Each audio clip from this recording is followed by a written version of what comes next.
안녕하세요. 사연 읽어주는 남녀입니다. 오늘도 와주셔서 감사드리며 오늘의 사연 시작하겠습니다.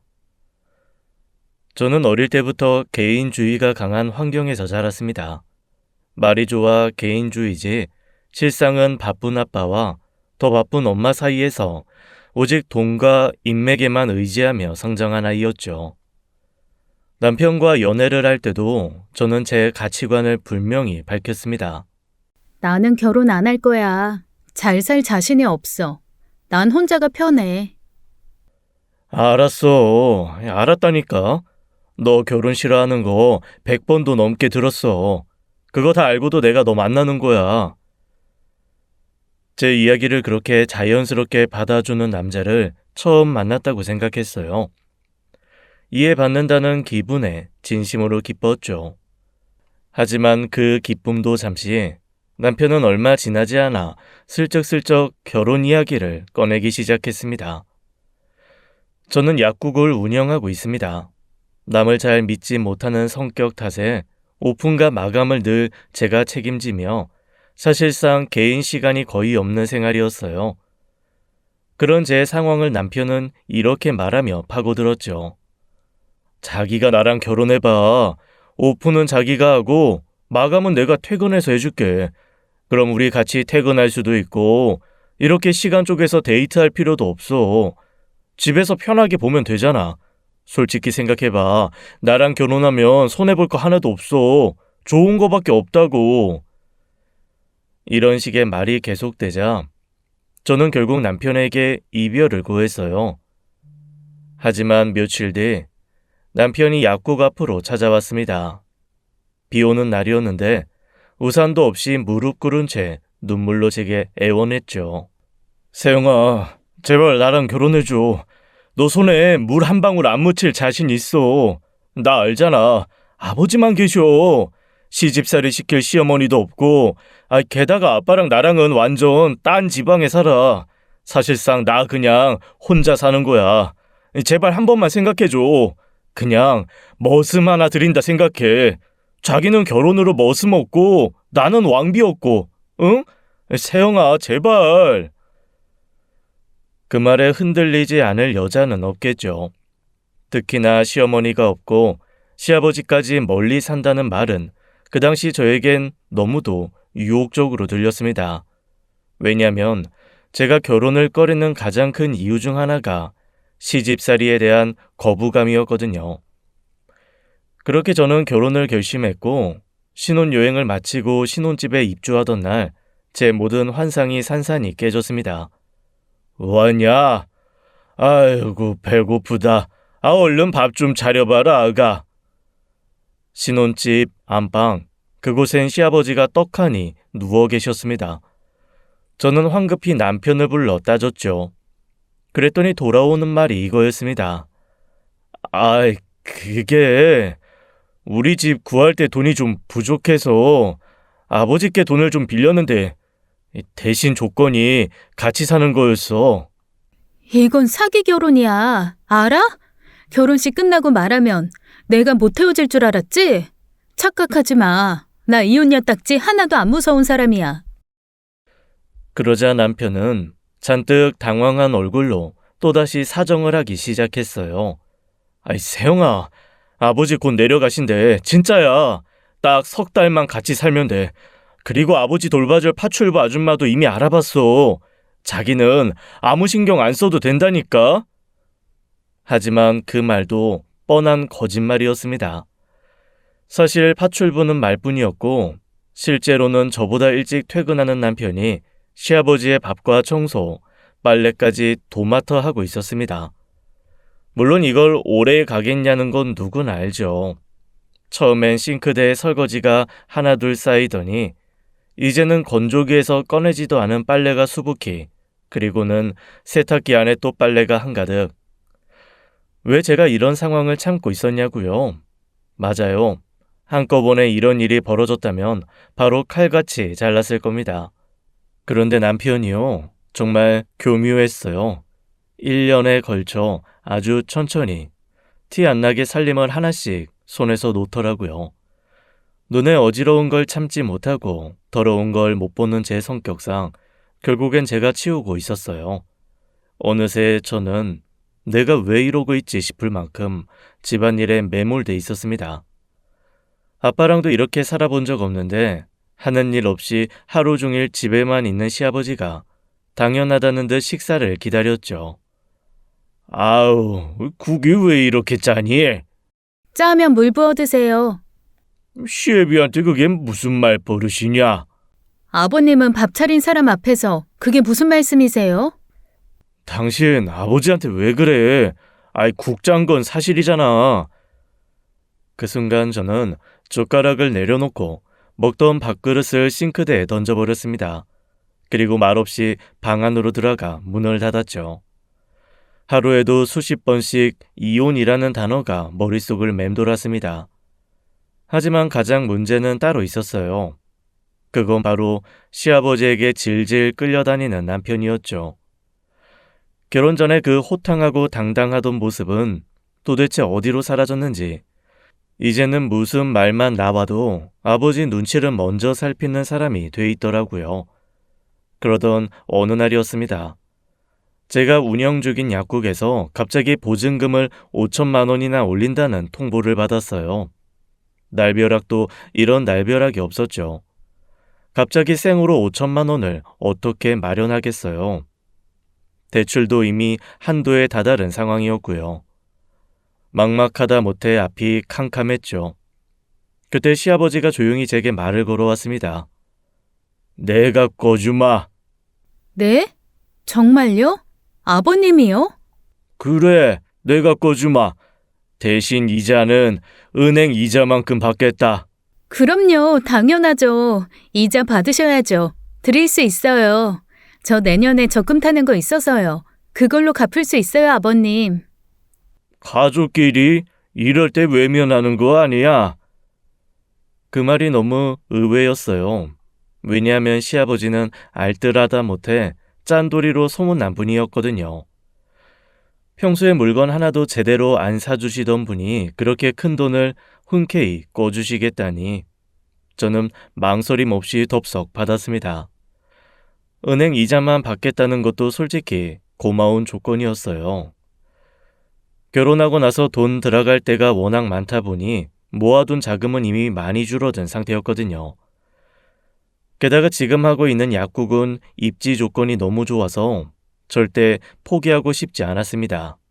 그래서 저는 그 5천만 원을 받았습니다. 그게 무슨 의미인지도 모른 채 말이죠. 저는 돈에 눈이 멀어 시아버지의 꼬장꼬장한 성격을 깜빡 잊고 말았습니다.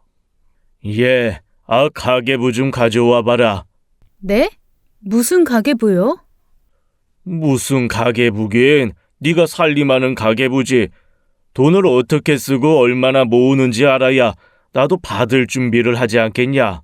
저 가계부 안 쓰는데요. 살림하는 여자가 가계부도 안 써? 너 앞으로 일주일에 한 번씩 써서 나한테 갖고 와. 안 가져오면 내가 꿔준 5천만 원 그냥 회수한다. 돈으로 사람을 죄는 것도 정도가 있지요. 하지만 저는 이미 시아버지의 5천이라는 족쇄에 묶인 상태였습니다. 그래, 적금만 타면 갚자. 그렇게 제 수입과 상환 계획, 매주 지출 내역을 꼬박꼬박 정리해 시아버지께 제출했죠. 이번 주엔 왜 이렇게 많이 썼어? 마트 다녀왔잖아요. 어제 아버님도 드신 낙곱새, 그거 밀키트였어요. 그거? 낙지, 곱창, 새우 직접 사다가 양념하면 반값도 안 들어.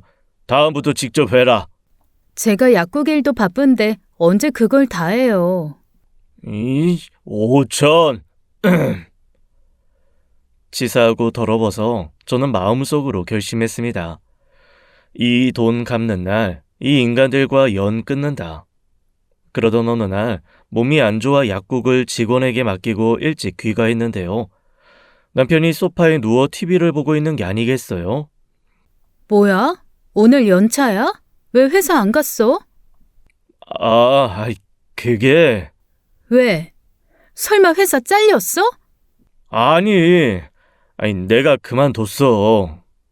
당신 미쳤어? 왜 그만둬? 무슨 일인데? 사업하려고. 이제 내일 해보고 싶어. 그나마 직장 다니는 것 하나 믿고 참아왔는데 갑자기 사업한다고요? 말문이 막혔습니다. 그때 마침 안방에서 시아버지가 나오시더니 거들었습니다. 하늘 같은 남편이 큰 뜻을 품었다는데 응원은 못해줄 망정 미쳤다는 게 말이 되냐? 저는 더 이상 이 집안과는 함께 못 살겠다고 생각했어요. 바로 친구들을 총동원해 5천만 원을 마련했고 그 길로 시아버지에게 송금했습니다. 그리고 그 내역을 남편에게 보내며 이혼을 선언했죠. 나 이제 당신이랑 못 살아. 하는 말 중에 맞는 말이 하나도 없잖아. 그나마 직장 다니는 거 하나 봐줄랬더니 사업하겠다고? 됐고, 당장 이혼 도장 찍어. 무슨 이혼이야? 내가 뭘 그렇게 잘못했는데? 당신이 나한테 친 사기가 한두 개여야 말이지. 그동안은 시아버지한테 꾼돈도 있고 해서 가계부 검사당해도 개처럼 부려먹어도 다 참았어. 근데 이제는 못 참아. 안 참아. 그렇게 끝낼 줄 알았어요. 그런데 참 기가 막힌 일이 벌어졌습니다. 제가 임신을 해버린 거죠. 전 이대로 이혼하고 혼자 아이 키울 생각이었어요. 그런데 남편이 제 가방을 뒤지다 산모 수첩과 초음파 사진을 보고 말았습니다. 그리고 무릎을 꿇고 빌기 시작했죠. 제발 이혼만은 하지 마. 우리 애기 아빠 없는 아이로 만들 거야? 내가 약국 문 여닫는 거 다 할게. 아버지가 곧 투자해 주시기로 했어. 이제 곧 자리 잡을 거야. 세영아 제발 진짜 잘할게. 그놈의 무릎 꿇기. 저는 왜 그게 또 약한 걸까요? 결국 남편에게 아이 태어나기 전까지 매달 300만 원 이상 벌어오기 라는 각서를 쓰게 했고 이혼 서류는 서랍 깊숙한 곳에 넣어뒀습니다. 그 후 신기하게도 남편은 매달 300만 원씩 제 통장에 입금했고 컴퓨터 앞에서 뭔가 사부작 열심히 하는 모습도 보였습니다. 저도 더는 뭐라 할 말이 없었죠. 그리고 저는 그렇게 눈에 넣어도 아프지 않은 아들을 낳게 되었어요. 그런데요, 그 짠돌이 시아버지가 손자 앞에서는 사람이 완전히 달라졌습니다. 아이가 한 달 넘게 조르던 35만 원짜리 변신 로봇 세트. 저는 너무 비싸서 차마 못 샀는데 시아버지가 그 얘기를 듣고는 그날 바로 손을 잡고 장난감 가게에 가더니 그 비싼 로봇을 뚝딱 사주셨어요. 그리고 그게 끝이 아니었습니다. 윤재미야. 내가 친구들한테 들었는데 요즘은 유치원 때부터 영어 학원 보낸다며. 영어 학원 뿐이겠어요. 영어 유치원도 수두룩해요. 저도 보내고 싶은데 이것저것 합치면 한 달에 100만 원이 훌쩍 넘어요. 너는 돈도 잘 버는 애가 아들 영어 유치원 보낼 100만 원이 없어? 저도 빠듯하거든요, 아버님. 윤재 영어 유치원비 내가 댈 테니까 잘 알아봐. 어떻게든 다닐 수 있게 해. 저는 이게 웬 떡인가 싶었어요. 그간 벼르고 있었던 영어 유치원에 바로 아들 원서를 넣었습니다. 다행히 기초는 어느 정도 닦아놨던 터라 추가 시험도 무사히 합격했죠. 원복에 가방, 교재까지 한 달에 150만 원은 좋게 들어가는데도 아버님은 생색 한번 내지 않고 그 돈을 매달 턱턱 내주셨습니다. 솔직히 아이 태어나기 전에는 남편 꼴도 보기 싫어서 당장 이혼하고 싶었거든요. 그런데 요즘은 남편도 꼬박꼬박 돈 벌어오지 아들 유치원비는 아버님이 다 내주시지 결혼하고 처음으로 살맛 나는 기분이 들었습니다. 물론 불시에 날아오는 가계부 검사는 여전했지만요. 그래, 이 가계부 검사가 150만 원짜리라고 생각하자 스스로를 달래며 억지로 가계부를 써내려갔습니다. 가끔은 다른 홀몸 시아버지들은 연애도 한다는데 우리 아버님은 언젠가는 여자친구라도 생기는 걸까 싶다가도 제 생각이 너무 우스워서 웃음이 나오더라고요. 걸물만 5채, 아파도도 새 채는 가진 이 짠돌이 구두쇠가 지갑 여는 데는 손자밖에 없다니까요. 그런 사람이 여자한테 돈을 쓴다고요? 퍽이 나요. 그런데 그 말도 안 되는 장면을 목격하기까지 오래 걸리진 않았습니다. 장을 보러 마트에 갔는데 어디서 많이 본 익숙한 뒷모습이 보이는 거예요. 아버님인 것 같아 무슨 일이시지 싶던 찰나 어떤 여자가 팔짱을 끼더니 활짝 웃더라고요. 그 미소가 어찌나 행복해 보이던지 제 아들이 아버님 무릎에 앉아 애교를 부릴 때보다 100배는 더 환하게 웃으셨어요. 저는 곧장 집에 돌아와 남편에게 말했습니다.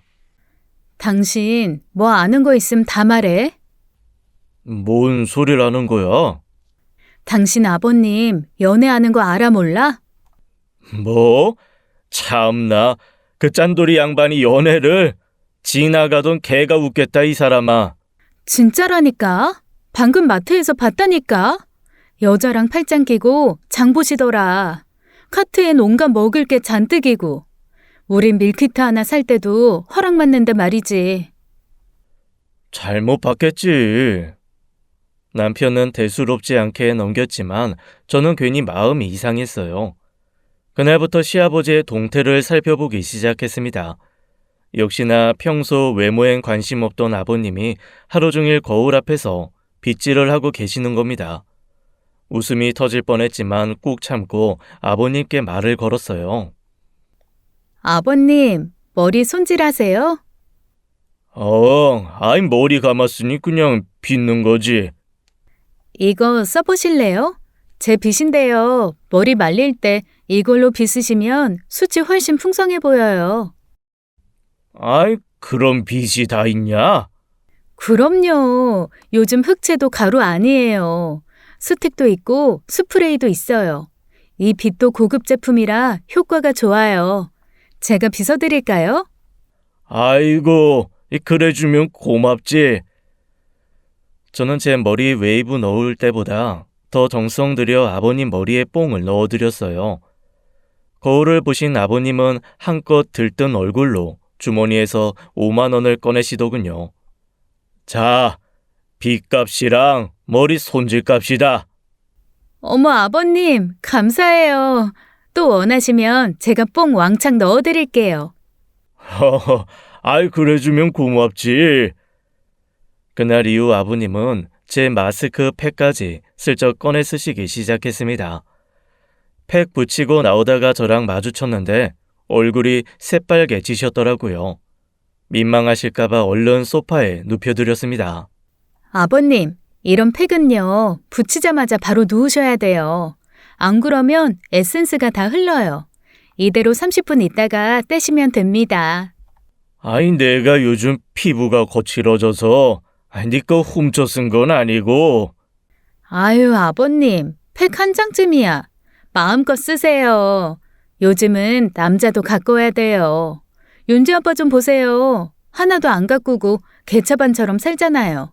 저랑 2살 차이인데 10살은 더 들어 보여요. 그러게 말이다. 아이 걔는 뭐 얼굴을 저 모양으로 두는지. 앞으로 팩 할인할 때마다 왕창 사올게요. 흑채 스틱도 더 좋은 걸로 알아볼게요. 그 뒤로 저는 냉장고에 마스크팩을 가득 채워놓고 흑채 스틱도 고급 제품으로 사다 드렸습니다. 그랬더니 신기하게도 아버님 입에서 가계부 소리가 쑥 들어가더라고요. 마침내 저는 시아버지의 잔소리에서 해방된 겁니다. 그러던 어느 날이었어요. 아버님이 갑자기 가족 모두를 방이 있는 고깃집으로 부르셨습니다. 역시나 자신의 연애를 정식으로 고백하려는 자리였죠. 그런데 그 고백은 단순한 연애로 끝나는 게 아니었습니다. 내가 요즘 만나는 사람이 있는데 이 사람과 남은 생을 함께하고 싶구나. 네? 아버지 그게 무슨 말씀이세요? 재혼이라도 하시겠다는 거예요? 그 나이에? 내 나이가 뭐 어때서? 내가 하루를 살아도 사람답게 살아보겠다는데 아들이라는 놈이 그게 할 소리냐? 저는 찬성이에요, 아버님. 요즘 세상에 인생이 얼마나 긴데요. 아버님도 행복하셔야죠. 윤재미야, 고맙다. 네가 이렇게 나를 이해해 줄 줄은 정말 몰랐어. 사실 난 윤재 애비보다 네 반응이 더 걱정이었거든. 징그럽다고 할까봐. 그게 무슨 말씀이세요? 사랑이 죄도 아니고. 아버님이 연애하시는 게 왜 징그러워요? 그때였어요. 드르륵 하고 방문이 열리더니 예쁘장한 여자가 들어섰습니다. 처음엔 고깃집 직원인가 싶었는데 유니폼 대신 화려한 꽃무늬 원피스를 입고 있더라고요. 인사해라. 네 새엄마 되실 분이다. 저는 순간 숨이 턱 막혔습니다. 당연히 아버님 또래, 많아야 10살 정도 어린 분일 거라 생각했는데 눈으로 봐도 저랑 동갑쯤 되어 보이는 여성이었거든요. 저와 남편은 어리 빠져 아무 말도 못하고 있었고 아버님은 그녀를 세상 다 가진 듯한 눈빛으로 바라보고 계셨습니다. 방금 전까지 시아버지의 연애를 적극 찬성한 제 주둥이를 매우 치고 싶을 정도였어요. 근데 두 분이 그냥 연애만 하시는 것도 괜찮지 않을까요? 요즘은 동거 커플도 많고요. 트렌드라서. 트렌드는 모르겠고 난 이 사람이랑 같이 살 거다. 걱정 마라. 지금 집은 누이 주고 우리 따로 집어둬서 나갈 거니까 그게 더 편하잖아. 아버지, 지금 제정신이세요? 저 여자 몇 살인데요?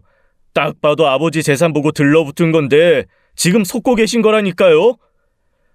남편의 고성이 터지자 아버님의 얼굴이 뻘겋게 달아오르더니 소뚜껑 같은 손으로 남편 뺨을 거칠게 후려치셨습니다. 이 회사 그만두고 내 밑에서 내 돈 빨아먹는 놈이 뭐? 재산을 보고 들러붙었다고? 윤지애미가 너한테 꼬박꼬박 받는 그 돈, 그게 누구 주머니에서 나가는 줄 알아? 네? 윤지애미야, 이놈 사업 다 뻥이다. 회사 때려치우고 사업하겠다고 해서 내가 건물 관리나 하라고 시킨 거야. 너한테 창피하다고 사업한다고 둘러댄 거지. 아버지, 지금 그걸 왜 말씀하세요? 한순간에 식사 자리는 풍비박산이 났고 아버지와 남편은 고성에 주먹질까지 하려는 분위기였어요.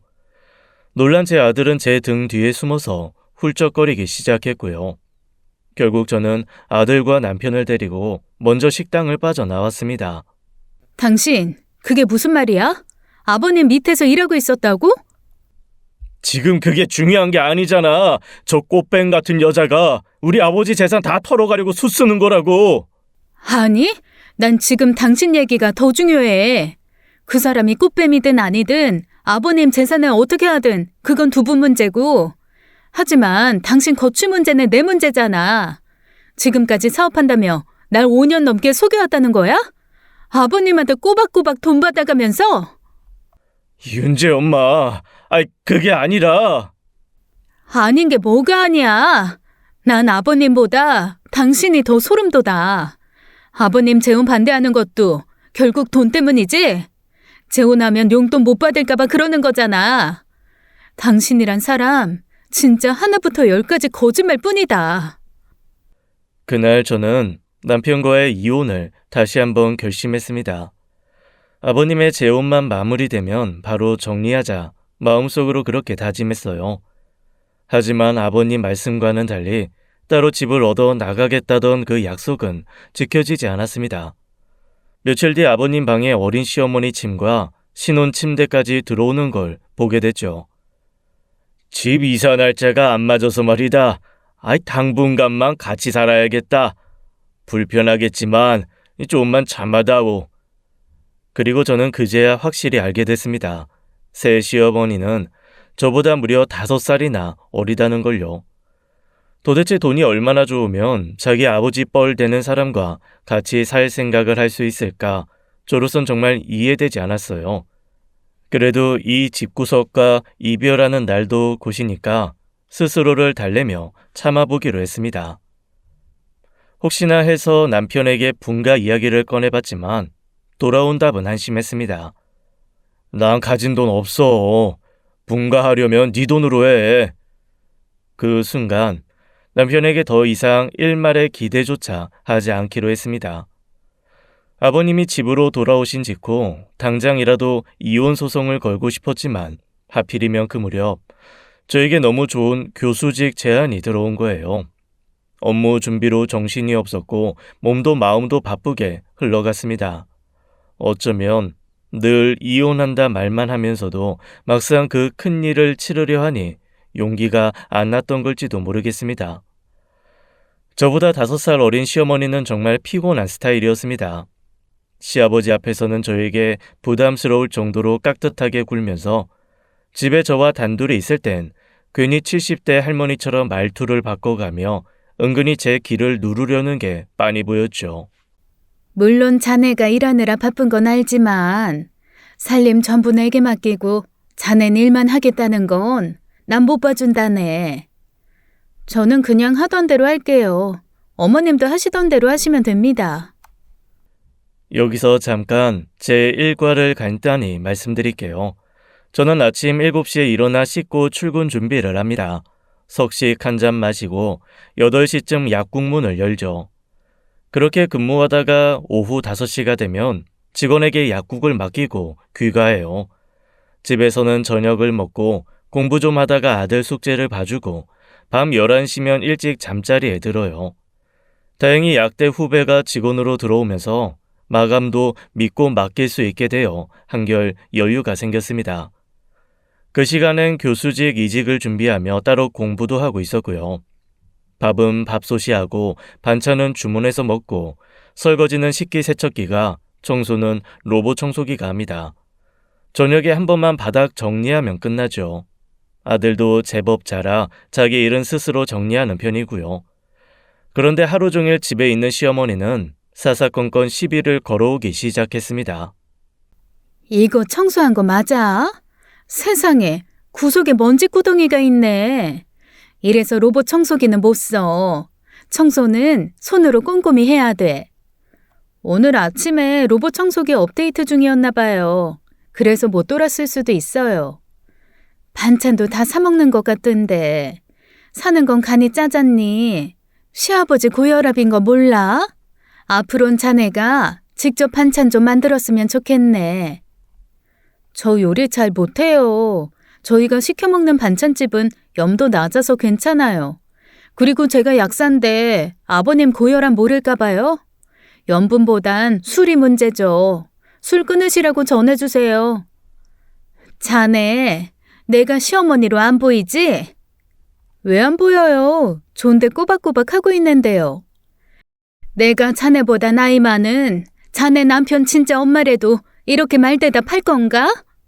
어머님 질문에 답해야죠. 답도 안 하면 그게 더 무시 아닐까요?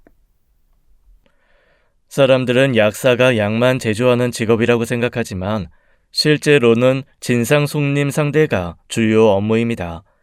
약사 경력 10년, 그 짬에서 오는 강철 멘탈로 저보다 어린 시어머니를 상대하는 건 어렵지 않았어요. 그저 조금 피곤할 뿐이었죠.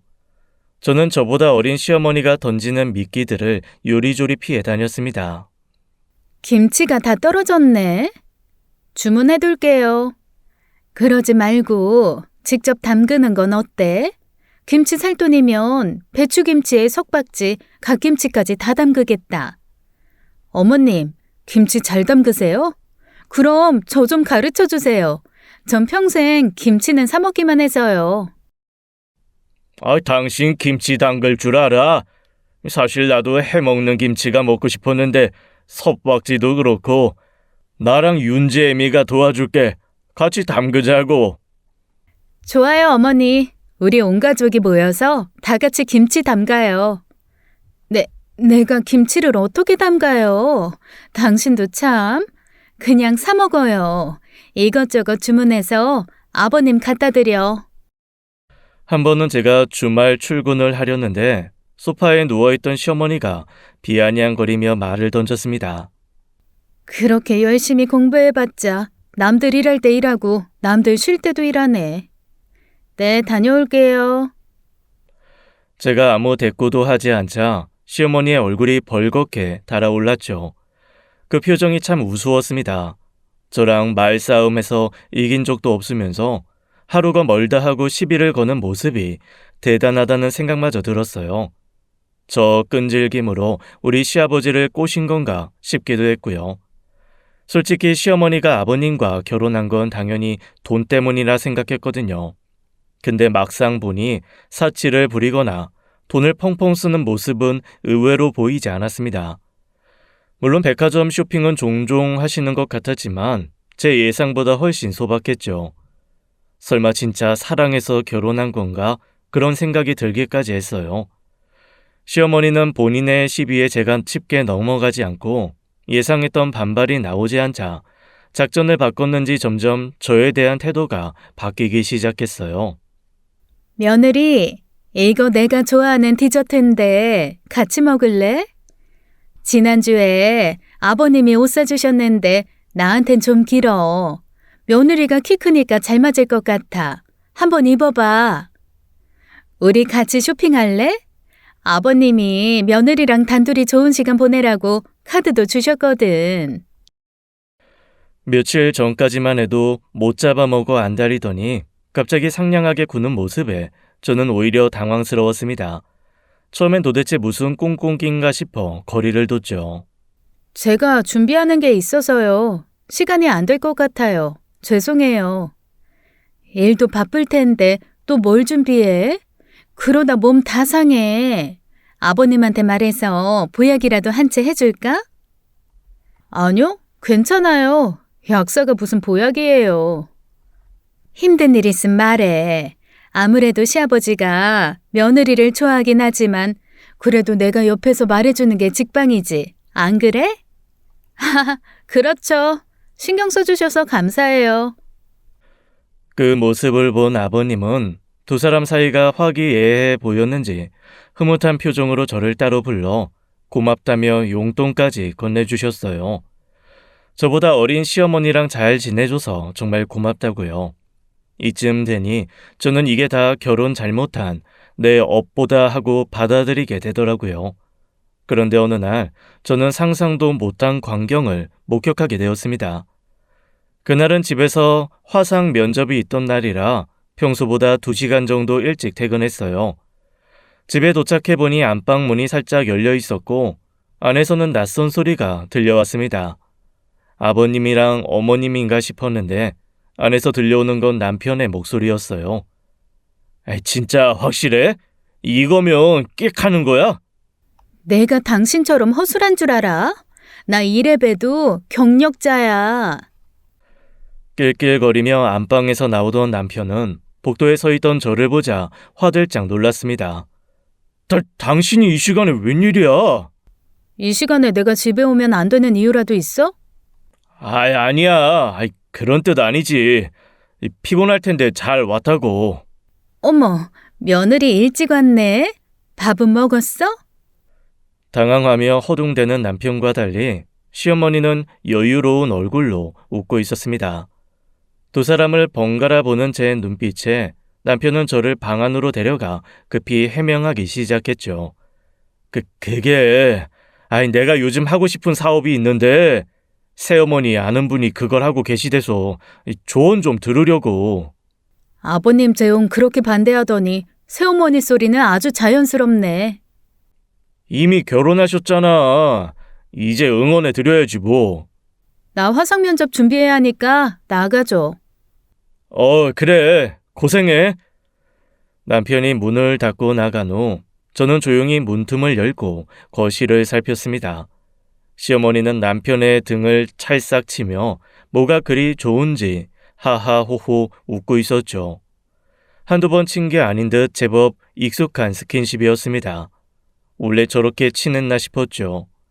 남편은 아버님 일을 돕고 있었고 아버님과 외출하거나 식사를 하거나 할 때 항상 그 곁엔 어린 시어머니도 함께 있었던 겁니다. 즉 남편과 아버님 그리고 새어머니 셋이 하나의 세트처럼 붙어 다닌 거죠. 그리고 그 관계 안에서 남편과 시어머니 사이에 묘한 기류가 흐른다는 걸 저는 점점 눈치채기 시작했습니다. 아드님 정말 너무 재밌다. 자기는 어쩜 이렇게 아들을 재밌게 키웠어요? 그런가? 나는 잘 몰라. 워낙 돈 버는데 정신이 팔려서 애가 어떻게 크는지도 잘 못 봤지 뭐. 그래도 자기가 벌어놓은 덕분에 지금 우리 가족 이렇게 잘 먹고 잘 살잖아요. 그쵸, 아드님? 아니, 네, 맞아요, 어머님. 시어머니는 저보다 5살 어리니까 남편보다도 7살이나 어립니다. 그런 사람이 남편에게 아드님이라 부르는 모습이 정상처럼 보이진 않았어요. 애초에 아버지 뻘인 사람과 결혼한 것 자체가 이상했지만요. 한번 커지기 시작한 의심은 눈덩이처럼 불어나 점점 제 머릿속을 더럽혔습니다. 아버님 일 돕겠다며 아버님이 은행이나 부동산 나갈 때는 아버님을 따라가는 게 아니라 새어머니와 함께 있는 남편의 행적도 수상했고요. 잊고 있었던 이혼이 스물스물 생각났습니다. 정말 너무 더러워서 상상도 하고 싶지 않지만 설마 어린 시어머니와 남편이 그렇고 그런 관계라면 나는 둘째치고 고혈압인 시아버지가 멀쩡하게 버틸 수 있을까? 정말 별의별 생각이 다 들었어요. 저는 수일간의 고민 끝에 결국 흥신소의 남편의 뒷조사를 의뢰했습니다. 그 무렵 마치 타이밍을 맞춘 듯 남편의 외출이 부쩍 잦아졌고 어린 시어머니의 외출도 함께 늘어나기 시작했죠. 하루하루 제 머릿속은 더러운 상상으로 가득 차 영혼까지 오염되는 기분이었습니다. 며칠 후 마침내 흥신소에서 남편의 행적이 담긴 파일이 도착했습니다. 손이 떨렸습니다. 파일을 열어보니 남편은 정말 어린 시어머니를 앞세워 이런저런 투자자들을 만나고 다니고 있었어요. 흥신소 담당자가 혹시 몰라 만난 사람들의 신원까지 함께 조회해줬더라고요. 정말로 사업체를 가진 사람들이거나 실제로 투자자들을 연결해주는 직업을 가진 이들이었습니다. 사모님, 메일 확인하셨죠? 남편분 진짜로 사업 준비하시는 것 같습니다. 그 3번째 사진 보이시죠? 약간 반질반질하게 생긴 남자요. 그 사람 이쪽 업계에선 꽤 유명한 투자자예요. 저 사람 투자받고 성공한 기업들 제법 있거든요. 남편분 허튼 짓 하는 건 아닌 것 같네요. 흥신소 직원의 말에 저는 어쩐지 맥이 탁 풀렸습니다. 그동안 제 안에 잠식해온 의심과 분노가 단숨에 빠져나가는 듯한 허탈함이 밀려왔어요. 바로 그때 현관문이 열리고 남편과 시어머니가 함께 들어왔습니다. 두 사람의 화기애애한 분위기, 그건 단순한 사업 파트너 간의 공적인 기류는 아니었어요. 두 분이 같이 들어오시네요. 어머, 아드님이 이 앞에서 딱 나타나는 거 있지? 우연히. 맞아. 이 앞에서 마주쳤어. 피곤하다. 난 먼저 샤워 좀 해야겠네. 시어머니는 자연스럽게 안방으로 들어가고 남편도 조용히 자기 방으로 들어갔습니다. 누가 봐도 뭐가 있는 사이 같은데 흥신소가 캐지 못할 정도로 철저하다고 싶었어요. 그렇게 혼란스러운 나날이 이어지던 어느 날 집에 정말 큰일이 터지고 말았습니다. 아버님이 관리 중이던 건물을 오가다 계단에서 발을 헛디뎌 굴러 떨어지신 거예요. 그 충격에 계단 무소리에 머리를 세게 부딪히셨고 피를 철철 흘린 채 쓰러져 있는 걸 세입자 한 분이 발견해 신고하셨다고 했습니다. 심지어 낙상의 후유증으로 뇌졸중까지 심해진 아버님은 한순간에 병상에 누워 계신 신세가 되셨어요. 남편의 불륜을 의심하던 저는 의심할 시간도 없이 약국에서 일하랴, 애 돌보랴, 때때로 병원에 찾아가랴 정말 정신이 하나도 없었습니다. 보통은 간병인과 시어머니가 병실에 상주했지만 온 가족이 교대로 아버님을 살폈습니다. 힘든 일은 간병인 분이 대부분 해주셨지만 남편도 저도 10kg가 넘게 살이 빠질 정도로 힘든 하루하루가 이어졌어요. 그러던 어느 날이었습니다.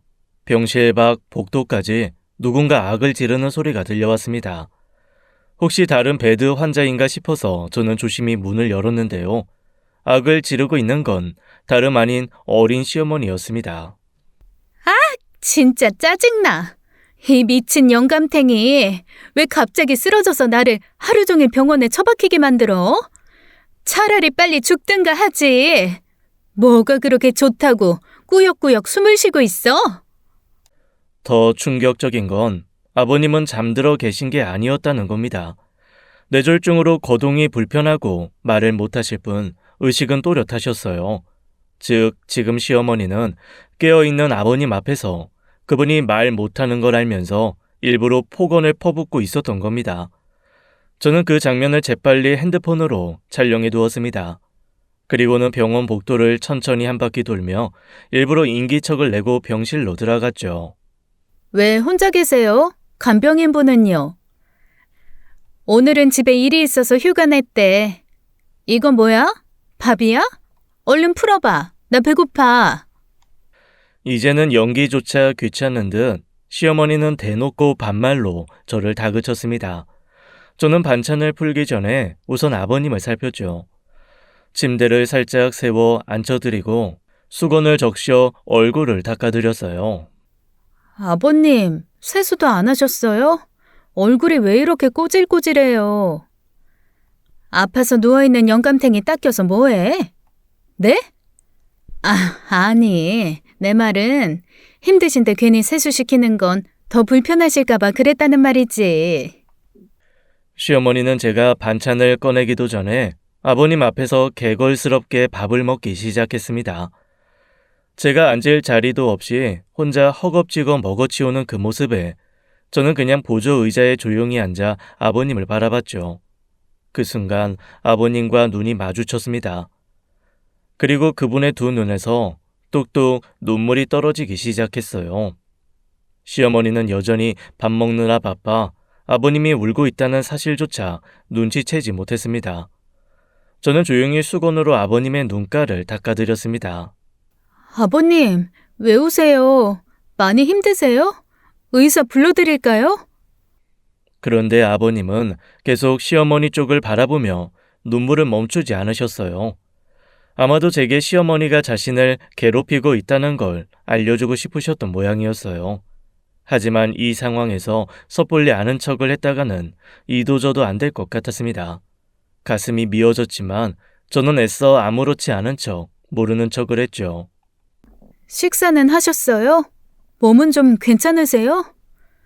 말도 못하는 사람한테 그런 걸 물어 뭐해? 그냥 같이 밥이나 먹자. 아니요, 저는 또 가봐야 해서요. 그럼 또 이 양반을 나 혼자 맡으라고? 며느리, 진짜 너무한 거 아니야? 원래는 간병인분께서 하시는 건데 하루만 어머님이 맡으시는 거잖아요. 조금만 고생해 주세요. 간병인 두 분 구해서 빈자리 생기는 일 없게 할게요. 이러다 내가 병나겠어. 김병에 효자 없다더니 정말이야. 간병을 한 달도 안 채워놓고 저런 말을 아무렇지 않게 내뱉는 걸 보고 속내를 감추려는 의지도 없어 보였습니다. 저는 끝까지 아무 말도 하지 않고 모르쇠로 일관했어요. 잠시 자리를 지키다 집에 갈 시간이 되어 일어나려는데 아버님이 갑자기 으어하고 소리를 지르셨습니다. 아버님, 죄송해요. 저 이제 가봐야 돼요. 자주 올게요. 왜 저래, 이 양반이? 갈 거면 그냥 얼른 가. 네, 어머님도 고생하세요. 아버님은 머리로 베개를 쾅쾅 치면서 몸부림을 치셨지만 저는 돌아설 수밖에 없었습니다. 가는 척하고 병실 문에 귀를 대고 들어보니 어린 시어머니는 그새 아버님을 구박하고 있었어요. 이 꼴로 누워있으면서 눈은 왜 뜨고 있어? 내가 밥 좀 먹겠다는데 그 눈으로 째려보면 뭐 어쩌라고? 집으로 돌아오는 내내 머릿속이 터질 듯 복잡했습니다. 그때였어요. 차에서 내리려는데 흥신소에서 전화가 걸려왔습니다. 사모님, 오랜만에 인사드려요. 사실 저희가 의뢰 안 받은 건 굳이 않겠는데 사모님은 왠지 후불도 잘 쳐주실 것 같아서요. 무슨 일이시죠? 그때 저희가 2달을 돌고도 남편분 불륜 증거 못 잡았잖아요. 근데 저희가 지금 다른 사건 때문에 사거리 근처 종합병원 앞 모텔에 잠복 중인데요. 남편분 그 모텔 들락날락하는 사진들 찍었습니다. 선입금 주시면 바로 전송드릴게요. 저는 단숨에 흥신소 계좌로 돈을 송금했고 이내 도착한 사진을 확인했습니다. 거기엔 모텔에서 젖은 머리로 나오는 남편과 어린 시어머니가 함께 찍혀 있었어요. 말이 안 됐습니다. 시아버지는 병원에 누워 숨도 제대로 못 쉬고 있는데 그 사이에 이 두 미친 사람들은 병원 근처 모텔에서 그 짓을 벌이고 있었던 겁니다. 저는 그대로 흥신소에 다시 전화를 걸었습니다. 돈은 얼마든지 드릴게요. 좀 더 자세히 뒷조사 부탁드릴게요. 그리고는 곧장 집으로 돌아왔습니다. 남편은 어린 시어머니를 찾아간 건지 어쩐 건지 집에 없더라고요. 저는 참을 수 없어 급하게 시어머니가 쓰는 방으로 들어갔습니다. 뭔가 단서라도 찾을 수 있을까 싶어 닥치는 대로 서랍을 뒤지기 시작했어요. 그동안 어린 시어머니가 사치를 크게 부리는 것 같진 않아 보였는데 옷장 속 서랍 2칸 가득 보석이 빼곡하게 들어있었습니다. 그 양이 어마어마했어요. 몇 천만 원, 어쩌면 몇 억이 넘을지도 모를 수준이었죠. 그러다 옷장 구석에서 오래된 상자 하나를 발견했습니다. 가슴이 두근거렸습니다. 조심스럽게 뚜껑을 여니 안에는 사진이 한가득 담겨 있었어요. 사진 속엔 젊은 시절의 남편과 지금보다 앳된 얼굴의 어린 시어머니가 볼을 맞대고 웃고 있었습니다. 놀이공원에서 데이트를 하는 평범한 연인 같은 사진들도 있었어요. 사진에 찍힌 날짜는 제가 남편과 사귀기도 훨씬 전이었습니다.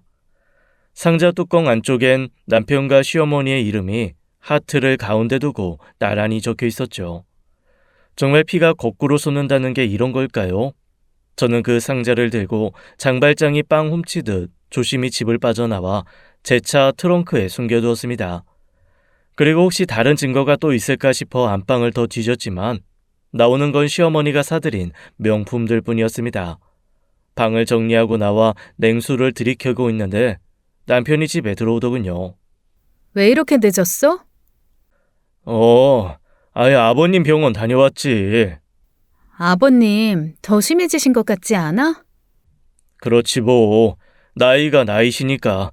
나 좀 씻고 올게. 남편은 아무런 의심도 없이 핸드폰을 거실에 두고 욕실로 들어갔어요. 당연히 남편의 폰은 잠겨 있었습니다. 남편 생일, 아들 생일, 제 생일, 결혼기념일 이것저것 시도해보다가 저는 답답함을 참지 못하고 남편의 핸드폰을 들고 차가 있는 주차장에 내려갔습니다. 그리고 흥신소에게 전화를 걸었죠. 잠긴 핸드폰 푸는데 얼마나 걸려요? 지금 저희가 사무실에 없기도 하고 못해도 3일은 걸리죠, 사모님. 뭐든 따블로 줄 테니까 1시간 안에 풀어줘요. 지금 어디세요? 돈을 따블로 주겠다니까 흥신소 사장은 한 걸음에 저희 집 주차장으로 오더라고요. 뭐 대단한 기능이 있나 했는데 사장이 핸드폰을 좀 조작하더니 금방 핸드폰 잠금이 풀렸습니다. 저는 얼른 돈을 주고 흥신소 사장을 돌려보내고 남편의 핸드폰을 샅샅이 뒤지기 시작했어요. 역겨운 마음을 꾹꾹 누르고 어린 시어머니와의 카톡 창을 열었죠. 아씨, 영감탱이 냄새나서 미치겠어. 대체 언제까지 이래야 되는데. 야, 너는 우리 아빠 돈으로 네가 막을 사채 빚을 생각해봐. 그깟 냄새가 문제야? 그리고 우리 아빠 정도면 노인들 중에서 냄새 안 나는 편이야. 너 저때 우리 아빠랑 이씨 아저씨 만났지? 그 아저씨 입냄새 대박이야. 내 몸 완전히 당신 아빠 냄새로 뒤덮였는데 이거 언제 없애줄 거야? 요즘 우리 아내가 눈치 살피고 있는 것도 모르냐? 당분간은 조심해야 돼. 엄마랑 아들이 서로 사랑 좀 하겠다는데 며느리 눈치도 봐야 돼? 아, 진짜 힘들다. 너 진짜 시엄마가 체질인 것 같더라. 우리 아내 시집살이 대박 잘 시키던데? 내가 그년 때문에 너랑 헤어진 거 생각하면 아직도 이가 박박 깔려. 그래서 내가 잘못했다고 했잖아. 나도 돈 잘 버는 아내 등골 빼먹고 살고 싶었는데 누가 이렇게 철옹성인 줄 알았냐? 내가 말했지. 내 진짜 사랑은 너라고. 남편과 어린 시어머니는 남편이 대학교 다니던 시절부터 사귀는 사이였습니다. 둘이 죽고 못 사는 사이였지만 남편은 변변찮은 직업을 전전하는 시어머니 대신 약국을 운영하고 있는 저를 선택한 것이었어요. 저와 결혼을 조른 이유도 애초에 제 등골에 빨대를 꽂을 작정이었던 거죠.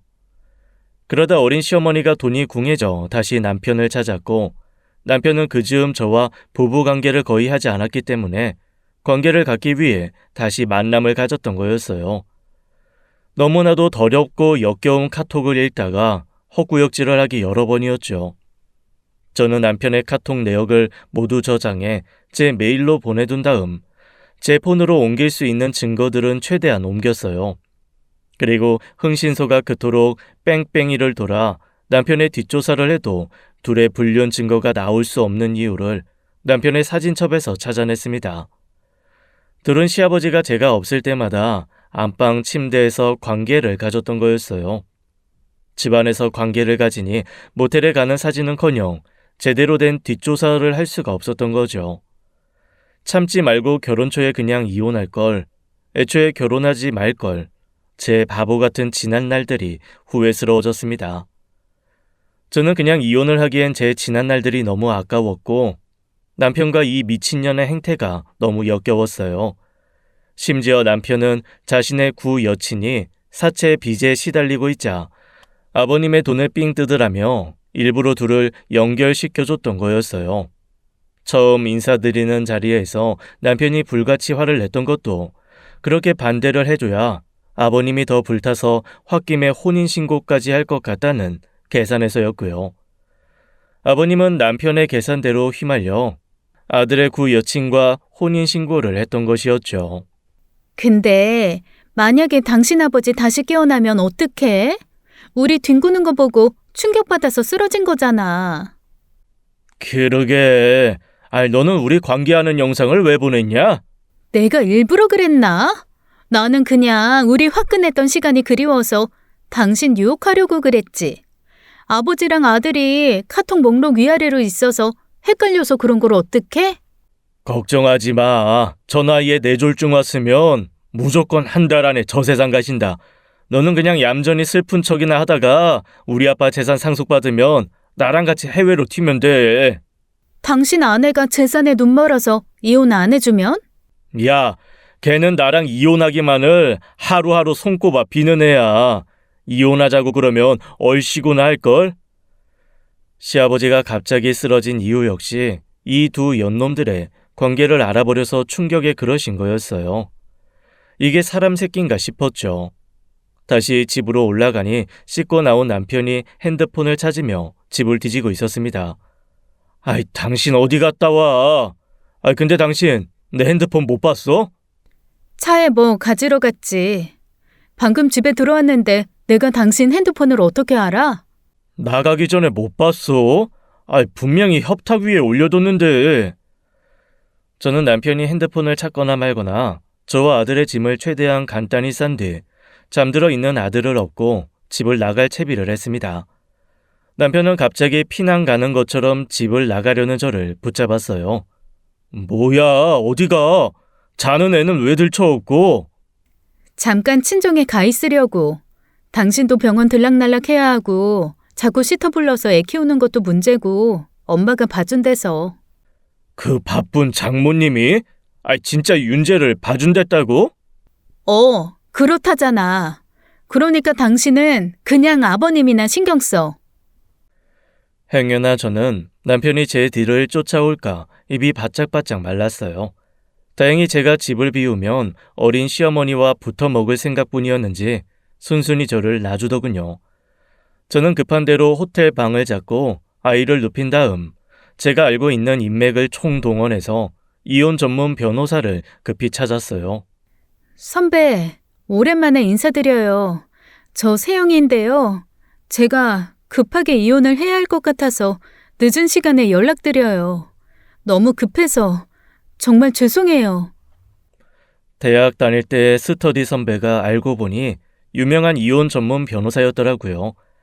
남편으로부터 도망쳐 나왔다는 안도감 때문인지 앞으로 진행할 이혼 과정이 캄캄해서였는지 저는 선배한테 그간 있었던 일을 털어놓으면서 엉엉 울었습니다.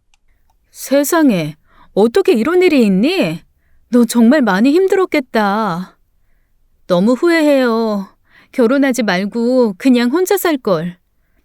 옆에 아들 자고 있다며. 그만 울고 정신 바짝 차려. 우선 네가 모았던 증거들 다 나한테 보내고 소장 보낼 때까지 남편 전화는 받지 마.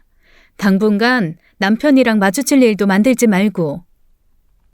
저는 선배가 시키는 대로 행동했습니다. 급한 대로 약국은 후배에게 모두 넘기고 아들과 저는 강원도에 있는 부모님 별장에 몸을 숨겼어요. 병상에 누워있을 아버님도 너무 걱정되었지만 우선은 제 코가 석자였기에 저는 제 이혼 소송부터 진행하였습니다. 아니나 다를까 이혼 소장을 받은 남편이 노발대발 화를 내더라고요. 핸드폰 훔쳐가고 내 아들까지 훔쳐가? 너 내가 콩밥 먹일 줄 알아? 웃기고 있네. 콩밥은 네가 먹어야지. 여자한테 지 애비까지 팔아먹은 미친놈. 제가 모은 증거들이 워낙 많았기에 이혼 소송은 수월하게 진행되었습니다. 어느 정도 소송이 진행되면서 저는 병상에 누워있는 아버님을 찾아뵈었습니다. 그간 아버님은 말도 못하게 얼굴이 수척해지셨어요. 간병인분 말로는 남편과의 관계가 까발려진 이후엔 더 이상 병실에도 오지 않는다고 하더라고요. 그렇잖아도 사실 제 월급 입금해줄 사람이 없어서 며느님한테 연락해야지 했어요. 죄송해요. 저도 정신이 없어서 미처 못 챙겼어요. 방금 좀 더 넣었으니까 앞으로도 아버님 좀 잘 부탁드려요. 여긴 걱정 말고 며느님 이혼 잘하고 오세요. 원 더러워서야? 내가 그 얘기 듣고 너무 놀래서 기함을 했다니까요. 간병인과 제 얘기를 듣던 아버님이 또 눈물을 뚝뚝 흘리시더라고요. 저는 제 소송을 도와주는 변호사 선배를 불러서 아버님의 이혼 소송 후견인으로 저를 지정하자고 했습니다. 아버님이 말은 못하시지만 글씨나 고개 끄덕임으로 의사 표현을 할 수 있었기에 가능한 일이었죠. 저는 그렇게 저보다 어린 시어머니에게 아버님 대신 이혼 소송을 제기했습니다. 남편이고 시어머니고 워낙 증거들이 많고 또 시어머니는 고의로 아버님께 접근한 정황들이 너무 많아서 제 이혼만큼이나 수월하게 진행되었습니다.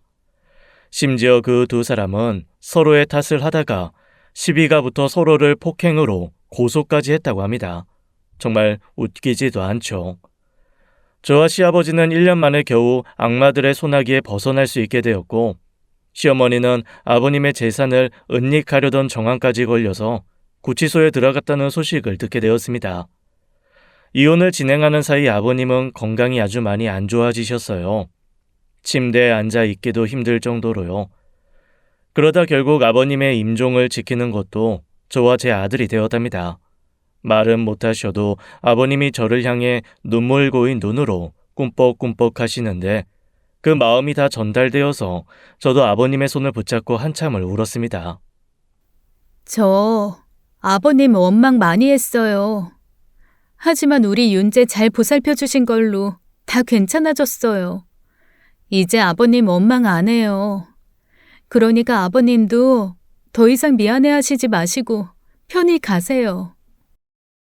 아버님의 장례를 치르는 동안에도 짐승만도 못한 남편 자식은 제 아버지 장례식에 끝내 모습을 나타내지 않았습니다. 그렇게 장례식을 마무리 짓는데 아버님의 변호사가 저를 찾아오셨어요. 아버님이 그 굼뜬 행동으로 아주 천천히 저에게 모든 재산을 남긴다는 의사를 표명하셨다고 하시면서 제 앞으로 돌려진 수많은 재산들을 보여주셨습니다. 저는 아버님이 저와 제 아들에게 남긴 사랑으로 아들을 열심히 키우고 약국도 열심히 운영하며 살게 되었습니다. 지금까지 저의 이야기를 들어주셔서 정말 감사했습니다. 지금까지 사연 읽어주는 남녀였습니다. 끝까지 함께 해주신 여러분 감사드리며 저희는 다음 사연으로 돌아올게요. 감사합니다.